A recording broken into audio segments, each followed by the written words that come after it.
Hi friends, అందరూ ఎలా ఉన్నారు? బాగున్నారా? నేనైతే చాలా చాలా బాగున్నాను. ఈరోజు వీడియో ఏంటంటే మెహందీ క్లాసెస్ స్టార్ట్ అయ్యాయని చెప్పాను కదా, మీకు ఫస్ట్ డే క్లాస్ పెట్టాను కదా, డే 1. అందులో straight lines, cross lines, sleeping lines అలా అన్నమాట. ఈ లైన్స్ స్ట్రైట్గా రావాలి. అది ఫస్ట్ క్లాస్.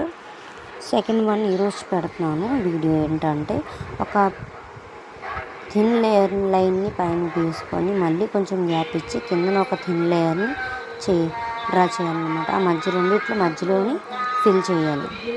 సో అది సెకండ్ క్లాస్ అనమాట. సో మీకు ఎవరికైనా వీడియో ఏంటి ఇలా తీస్తున్నాం అనుకోకండి, సెల్ఫ్ తీసాను అనమాట. వీడియో తీసే వాళ్ళు లేక సో నేను అలా తీసుకున్నాను. మీకు అర్థమవుతుందని నేను అనుకుంటున్నాను. అలా వేయాలి సెకండ్ వన్. మీకు ఇంట్రెస్ట్ ఉన్నట్లయితే రేపటి నుంచి అన్ని మెహందీ క్లాసులు రోజుకి వీడియో పెడతాను, అప్లోడ్ చేస్తాను. మీకు నచ్చినట్లయితే లైక్ చేయండి, షేర్ చేయండి. చూడండి ఎలా డిస్టర్బ్ చేస్తున్నాడు, చాలాసేపు నుంచి అలాగే చేస్తున్నాడు.